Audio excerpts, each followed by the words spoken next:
ಸಂದೇಶವನ್ನ ಕೊಟ್ಟು ನಾಡಿನ ಉದ್ದಗಲಕ್ಕೂ ಇದೀಗ ಈ ಒಂದು ಕಾರ್ಯಕ್ರಮ ಪರಮ ಪೂಜ್ಯರ ಅಮೃತ ಹಸ್ತದಿಂದ ಉದ್ಘಾಟನೆಗೊಳ್ಳುತ್ತಾ ಇದೆ. ಸಂಘದ ಅತ್ಯಂತ ಕಾಳಜಿಯನ್ನ ಹೊಂದಿ ಉತ್ತರೋತ್ತರವಾಗಿರ್ತಕ್ಕಂಥ ಪ್ರಗತಿಯನ್ನ ಸಾಧಿಸುತ್ತಾ ಪೂಜ್ಯರು ಇಂದು ತಮ್ಮ 52ನೆಯ ವರ್ಷಕ್ಕೆ ಕಾಲಿಡುತ್ತಿರುವ ಸಂದರ್ಭದಲ್ಲಿ ಘನತೆವೆತ್ತ ಸಂಗಮೇಶ್ವರ ವಿದ್ಯಾವರ್ಧಕ ಸಂಘದ ಹುಟ್ಟುಹಬ್ಬವನ್ನ ಇಂದು ಆಚರಿಸ್ತಾ ಇದ್ದೇವೆ. ಆಕಾಶದಲ್ಲಿರುವ ಶುಕ್ರ ಗ್ರಹದಂತೆ ಶೋಭಿಸುತ್ತಿರುವ ಪರಮ ಪೂಜ್ಯರ ಒಂದು ಗೌರವ ಸಮರ್ಪಣೆ ಇದೀಗ ಘನತೆವೆತ್ತ ನಮ್ಮ ವಿದ್ಯಾಸಂಸ್ಥೆಯ ಆಡಳಿತ ಮಂಡಳಿಯವರು ನಡೆಸಿಕೊಡ್ತಾ ಇದ್ದಾರೆ. ಓಂ ಶ್ರೀ ಗುರು ಬಸವಲಿಂಗಾಯ ನಮಃ. ಓಂ ಶ್ರೀ ಗುರು ಬಸವಲಿಂಗಾಯ ನಮಃ. ಓಂ ಶ್ರೀ ಗುರು ಹುಟ್ಟುಹಬ್ಬದ ದಿನವೇ ಇವತ್ತು ವ್ಯಸನ ಮುಕ್ತ ದಿನಾಚರಣೆಯನ್ನು ಕೂಡ ವಿಠ್ಠಲ ಮಹಾಸ್ವಾಮಿಗಳವರ ಹುಟ್ಟುಹಬ್ಬ. ಆ ದಿನವನ್ನ ಹಿಂದೆ ಕರ್ನಾಟಕ ಸರ್ಕಾರ ವ್ಯಸನ ಮುಕ್ತ ದಿನಾಚರಣೆ ಅಂತ ಹೇಳಿ ಆಚರಿಸಬೇಕು ಅಂತ ಹೇಳಿ ನಿರ್ಣಯ ತೆಗೆದುಕೊಂಡಿದ್ದು ಇವತ್ತು ಆ ಕಾರ್ಯಕ್ರಮ ಕೂಡ ಇದೆ. ನಮ್ಮ ಬಾಗಲಕೋಟೆಯಲ್ಲಿ ಮೊದಲು ನನಗೆ ಗೊತ್ತಿರಲಿಲ್ಲ.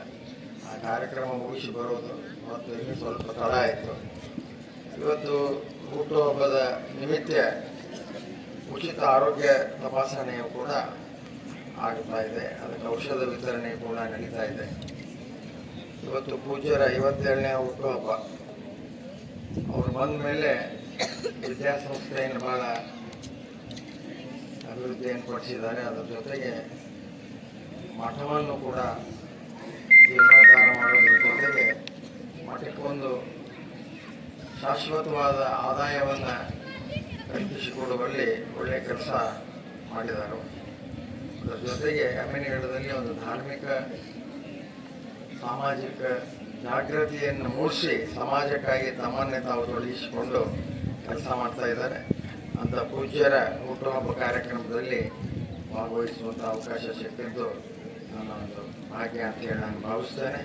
ಅದರ ಜೊತೆಗೆ ಇವತ್ತು ವ್ಯಸನ ಮುಕ್ತ ದಿನಾಚರಣೆ. ವಿಠ್ಠಲ ಸ್ವಾಮಿಗಳು ಅವರ ಜೀವನದುದ್ದಕ್ಕೂ ಕೂಡ ಮಹಾಂತ ಜೋಳಿಗೆಯನ್ನು ಹಿಡ್ಕೊಂಡು ಅದರ ಮುಖಾಂತರ ಈ ದುಶ್ಚಟಗಳನ್ನು ನನ್ನ ಜೋಳಿಗೆಯೆಲ್ಲ ಹಾಕ್ರಿ ಅನ್ನುವಂಥ ಒಂದು ವ್ಯವಸ್ಥೆಯನ್ನು ಮಾಡಿಕೊಂಡು ತಾವು ಕೊನೆ ಉಸಿರಿರುವವರೆಗೂ ಆ ಕೆಲಸವನ್ನು ಮಾಡಿದರು.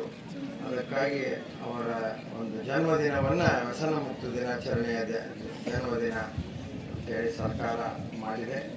ಇಂಥ ಎಷ್ಟು ಜನ ಬಿಡ್ತಾರೋ ಇಲ್ಲೋ ಗೊತ್ತಿಲ್ಲ. ಆದರೆ ಇವತ್ತು ಪ್ರಯತ್ನ ಮಾಡುವಂಥದ್ದು ಅನೇಕ ಪೂಜ್ಯರು, ಅನೇಕ ವ್ಯಕ್ತಿಗಳು, ಅನೇಕ ಪೂಜ್ಯರು, ಮಠಾಧಿಪತಿಗಳು ಪ್ರಯತ್ನ ಮಾಡ್ತಾನೇ ಇದ್ದಾರೆ. ಆದರೆ ಎಷ್ಟೋ ಜನರಲ್ಲಿ ತಿಳುವಳಿಕೆ ಬರ್ತಾ ಇದೆ. ನಾವು ನಿರಂತರವಾಗಿ ಇವತ್ತಿಗೆ ಮುಗಿಯುವಂಥ ಕೆಲಸ ಅಲ್ಲ, ನಿರಂತರವಾಗಿ ಈ ಕೆಲಸ ನಡಿಬೇಕು, ಆ ಕೆಲಸ ಮಾಡ್ತಾನೇ ಇರಬೇಕು. ಅಂದಾಗ ಒಂದು ಬದಲಾವಣೆ ಬರೋದಕ್ಕೆ ಸಾಧ್ಯ. ಈಗ ಸಾಕಷ್ಟು ಬದಲಾವಣೆಯನ್ನು ನಾವು ಕಂಡಿದ್ದೀವಿ. ಇನ್ನೂ ಕೂಡ ಹೆಚ್ಚು ಬದಲಾವಣೆ ಆಗಿ ಎಲ್ಲರೂ ಕೂಡ ಆರೋಗ್ಯವಂತರಾಗಿ ಒಳ್ಳೆಯ ಸ್ವಾಸ್ಥ್ಯವನ್ನು ಪಡ್ಕೊಂಡು ಜೀವನವನ್ನು ಸಾಗಿಸಬೇಕು. ಈ ಉದ್ದೇಶದಿಂದ ಇಂಥ ಕಾರ್ಯಕ್ರಮಗಳನ್ನು ಮಾಡ್ತಾ ಇದ್ದಾರೆ. ಪೂಜ್ಯರ 52ನೇ ಹುಟ್ಟುಹಬ್ಬ. 52 ಅಂದ್ರೆ ಅವ್ರಿಗೆ ಹೆಚ್ಚಾಗಿ ನಾವು ತಿಳ್ಕೊಂಡಿದ್ದೆ. 52 ಅದರಲ್ಲೇ ಬಹಳಷ್ಟು ಕೆಲಸ ಕಾರ್ಯಗಳಾಗ್ಯಾವು. ಇನ್ನೂ ಅವ್ರಿಗೆ ಹೆಚ್ಚು ದೇವರು ಆಯುಷ್ಯವನ್ನು ಕೊಡಲಿ. ಸಮಾಜ ಸೇವೆ ಮಾಡ್ತಕ್ಕಂಥ ನಿಟ್ಟಿನಲ್ಲಿ ಅವ್ರಿಗೇನು ಸಮಾಜದ ಸೇವೆ ಬಿಟ್ಟರೆ ಬೇರೆ ಏನು ಕೆಲಸ ಆಗೋದು. ಅವರು ಸಮಾಜಕ್ಕಾಗಿಯೇ ಕೆಲಸ ಮಾಡುವಂಥವರು. ಸಮಾಜನೂ ಕೂಡ ಅವರನ್ನು ಸರಿಯಾದ ರೀತಿಯಿಂದ ಗುರುತಿಸಿ ಅವರನ್ನು ಗೌರವಿಸುವಂಥದ್ದನ್ನು ಕೂಡ ನಮ್ಮೆಲ್ಲರ ಕರ್ತವ್ಯ ಅಂತೇಳಿ ಭಾವಿಸಿ ಮತ್ತೊಮ್ಮೆ ವೇದಿಕೆ ಮೇಲಿರುವಂಥ ಪೂಜ್ಯರಿಗೆ, ಹಿರಿಯರಿಗೆ ಎಲ್ಲರಿಗೂ ವಂದಿಸಿ ನಾವೆಲ್ಲ ಬರುವಾಗ ಬತ್ತಲೆ, ಹೋಗುವಾಗ ಬತ್ತಲೆ, ಬಂದು ಹೋಗುವ ನಡುವೆ ಬರೀ ಕತ್ತಲೆ ಅಂತ ತತ್ವಜ್ಞಾನಿಗಳು ಹೇಳ್ತಾರೆ. ಈ ಕತ್ತಲೆ ಆಗಿರ್ತಕ್ಕಂಥ ಬದುಕನ್ನ ಬೆಳಕಿನೆಡೆಗೆ ಒಯ್ಯುವಂಥ ಕೆಲಸವನ್ನು ನಾವೆಲ್ಲ ಮಾಡ್ಕೋಬೇಕು. ನಾವೆಲ್ಲ ಹುಟ್ಟಿರ್ತೀವಿ, ಆದರೆ ನಮ್ಮ ಹುಟ್ಟಿನ ನಂತರ ನಮ್ಮ ಜೀವನ ಒಂದು ಆದರ್ಶವಾಗಿ ಬದುಕಬೇಕು. ಇನ್ನೊಬ್ಬರಿಗೆ ಆದರ್ಶವಾದಾಗ ಮಾತ್ರ ಈ ಜೀವನಕ್ಕೆ ಬೆಲೆ ಬರ್ತದೆ. ನೀವೆಲ್ಲ ಇಲ್ಲಿ ಶಿಕ್ಷಣವನ್ನು ಪಡಿತಾ ಇದ್ದೀರಿ, ಸಂಸ್ಕಾರವನ್ನು ಪಡಿತಾ ಇದ್ದೀರಿ ಅಂದರೆ ನೀವೆಲ್ಲರೂ ನೌಕರಿ ಮಾಡೋಕ್ಕಲ್ಲ, ನೀವೆಲ್ಲ ಹೊಟ್ಟೆ ಹೊರಹಾಕಿ ಶಿಕ್ಷಣವನ್ನು ಪಡಿತಿಲ್ಲ. ಅದನ್ನು ನೀವೆಲ್ಲ ಅರ್ಥ ಮಾಡ್ಕೋಬೇಕು. ನಮ್ಮ ಬದುಕಿಗೆ ಬೆಳಕನ್ನು ತೋಡಿಕೊಳ್ಳುವಂಥ, ಬೆಳಕನ್ನು ಕಂಡುಕೊಳ್ಳುವಂಥ ಮನಸ್ಥಿತಿಯನ್ನು, ಶಿಕ್ಷಣವನ್ನು, ಸಂಸ್ಕಾರವನ್ನು ನಾವು ಪಡ್ಕೊಂಡಾಗ ಮಾತ್ರ ನಮ್ಮ ಬದುಕು ಸಾರ್ಥಕತೆ ಆಗ್ತದೆ. ಇವತ್ತು ವಿಶೇಷವಾಗಿ ವ್ಯಸನ ಮುಕ್ತ ದಿನಾಚರಣೆಯನ್ನು ಆಚರಿಸ್ತಾ ಇದೆ ಸರ್ಕಾರ. ಯಾಕೆ ಅಂತಂದರೆ ನಮಗೆಲ್ಲ ಗೊತ್ತಿದೆ, ವ್ಯಸನ ಮುಕ್ತವಾಗಿ ಇರಬೇಕು ಅಂತಂದ್ರೆ ಈ ದೇಹ ಚೆನ್ನಾಗಿರಬೇಕು ಅಂತ ಅರ್ಥ. ಈ ದೇಹ ಚೆನ್ನಾಗಿರಬೇಕು ಅಂತಂದ್ರೆ ನಾವು ಚಟದಿಂದ ಮುಕ್ತರಾಗಿರಬೇಕು ಅಂತ. ಯಾವುದು ವ್ಯಸನ ಆಗ್ತದಲ್ಲ, ಯಾವುದು ಚಟ ವ್ಯಸನ ಆಗ್ತದೆ ಅದು ನಮ್ಮ ದೇಹಕ್ಕೆ ತೊಂದರೆಯನ್ನು ಕೊಡ್ತದೆ. ಯಾವ ದೇಹ ಚೆನ್ನಾಗಿರ್ತದೆ ಮಾತ್ರ ಅದು ಇನ್ನೊಬ್ಬರಿಗೆ ಬೆಳಕಾಗಕ್ಕೆ ಸಾಧ್ಯ ಆಗ್ತದೆ ಹೊರತು, ನಮ್ಮ ಬದುಕನ್ನು ಯಶಸ್ವಿಯಾಗಿ ಸಾಧ್ಯ ಆಗ್ತದೆ ಹೊರತು, ಯಾವುದು ರೋಗಿಷ್ಠ ದೇಹ ಇರ್ತದೆ ಅದು ಜೀವನವನ್ನು ಬೆಳಕಿನೆಡೆಗೆ ಒಯ್ಯಕ್ಕೆ ಸಾಧ್ಯ ಆಗಂಗಿಲ್ಲ. ಈ ದೇಹವನ್ನು ಚೆನ್ನಾಗಿಟ್ಕೋಬೇಕು ಅಂದರೆ ಚಟದಿಂದ ಮುಕ್ತರಾಗಿರಬೇಕು. ಅದರ ಜೊತೆಗೆ ಇದೆಲ್ಲ ದೇಹಕ್ಕಿಂತ ಹೆಚ್ಚಾಗಿ ಇನ್ನೊಂದು ಏನು ಮುಖ್ಯ ಅಂತಂದರೆ ನಮ್ಮ ಮನಸ್ಸನ್ನು, ನಮ್ಮ ತಲೆಯನ್ನು ಸ್ವಚ್ಛವಾಗಿಟ್ಕೋಬೇಕು ನಾವು.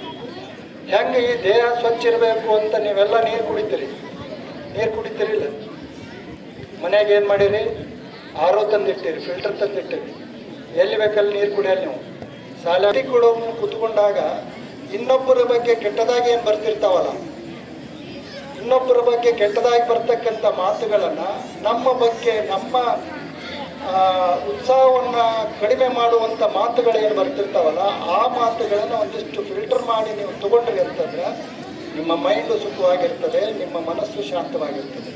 ಯಾವಾಗ ದೇಹ ಮತ್ತು ಮನಸ್ಸು, ಬುದ್ಧಿ ಶಾಂತವಾಗಿರ್ತದೋ, ಶುದ್ಧವಾಗಿರ್ತದೋ, ನಮ್ಮದು ಬದುಕು ಇನ್ನೊಬ್ಬರಿಗೆ ಬೆಳಕಾಗುವಂತಾಗ್ತದೆ, ಆದರ್ಶ ಆಗುವಂತಾಗ್ತದೆ.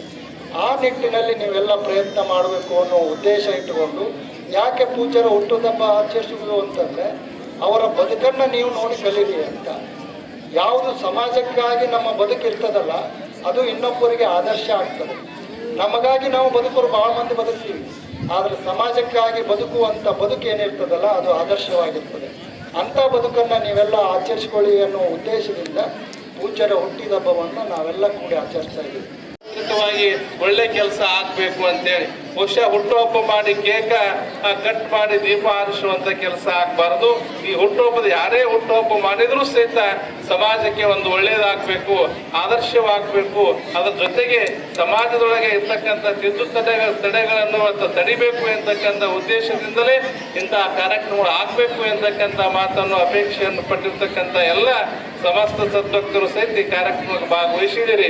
ನೂತನವಾಗಿರ್ತಕ್ಕಂಥ ಈ ಒಂದು ಎಲ್ಲ ಕಾರ್ಯಕ್ರಮಗಳನ್ನು ನಮ್ಮ ಬಾಗಲಕೋಟೆಯ ಕುಮಾರೇಶ್ವರ ಹಾಗೂ ನಿಲಿಂಗಪ್ಪ ಆಸ್ಪತ್ರೆಯ ವೈದ್ಯಕೀಯ ಮಹಾವಿದ್ಯಾಲಯದ ಸಿಬ್ಬಂದಿ ವರ್ಗದವರು, ಯಾಕಂದ್ರೆ ಬಹುಶಃ ಬಸವೇಶ್ವರ ವಿದ್ಯಾವರ್ಧಕ ಸಂಘಕ್ಕೂ ಅಮೀನ್ಗಢಕ್ಕೂ ಅನ್ಯೋನ್ಯವಾಗಿರ್ತಕ್ಕಂಥ ಸಂಬಂಧ ಇವತ್ತು ಸಾರ್ವತ್ರಿಕವಾಗಿರ್ತಕ್ಕಂಥ ನಮ್ಮ ಗ್ರಾಮೀಣ ಪ್ರದೇಶದೊಳಗೆ ಬಡವರು ಬಗ್ಗರು ಯಾವ ರೀತಿ ಅಂತಂದ್ರೆ ಪ್ರಭುರಾಜೇಂದ್ರ ಮಹಾಸ್ವಾಮಿಗಳವರು ಸ್ವತಂತ್ರ ಸಿಗುವಕ್ಕಿಂತ ಪೂರ್ವದೊಳಗೆ ಗ್ರಾಮೀಣ ಈ ಒಂದು ಪ್ರದೇಶದೊಳಗೆ ಶಿಕ್ಷಣದಿಂದ ವಂಚಿತವಾಗಿರ್ತಕ್ಕಂಥ ಎಲ್ಲ ವಿದ್ಯಾರ್ಥಿಗಳಿಗೆ ಒಳ್ಳೆಯದಾಗಲಿ ಅಂತಕ್ಕಂಥ ಉದ್ದೇಶದಿಂದಲೇ ಇವತ್ತು ಈ ಸಂಸ್ಥೆ ತೆಗೆದಿದ್ದಾರೆ.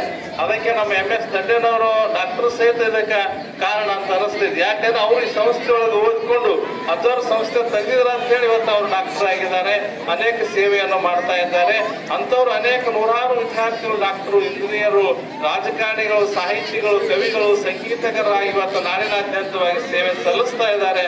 ಅಂತ ಅನೇಕ ಡಾಕ್ಟರ್ ಸಹಿತ ನೀವು ಸಹಿತ ಆಗ್ಬೋದು ಎಂತಕ್ಕಂಥ ಒಂದು ಸೇವೆ ಮಾಡತಕ್ಕಂಥ ಅವಕಾಶ ನಿಮಗೂ ಇಲ್ಲಿ ಸಿಗ್ತೈತಿ ಅಂತಕ್ಕಂಥ ಮಾತನ್ನು ಈ ಸಂದರ್ಭ ಹೇಳುತ್ತಾ, ಈಗಾಗಲೇ ನಮ್ಮೆಲ್ಲ ಸುತ್ತಮುತ್ತಲಿನ ಗ್ರಾಮಸ್ಥರು ಇರ್ಬೋದು, ಊರಿನ ಎಲ್ಲ ಹಿರಿಯರು, ತಾಯಂದಿರು ಇರ್ಬೋದು, ಆರೋಗ್ಯ ತಪಾಸಣೆಯನ್ನು ಮಾಡ್ಕೊಂಡು ಬಂದಿದ್ದಾರೆ. ಅವರು ಸಹಿತ ಡಾಕ್ಟರ್ ಹೇಳಿರ್ತಕ್ಕಂಥ ಸಲಹೆ ಸೂಚನೆಯನ್ನು, ಅವರು ಕೊಟ್ಟಿರ್ತಕ್ಕಂಥ ಔಷಧವನ್ನು ತೆಗೆದುಕೊಂಡು ಆರೋಗ್ಯವಂತರಾಗಿ ನೀವೆಲ್ಲ ಬಾಳ್ಲಿ ಅಂತಕ್ಕಂಥ ನಿಮ್ಮನ್ನೆಲ್ಲ ಹಾರೈಸಿ ಈ ಕಾರ್ಯಕ್ರಮ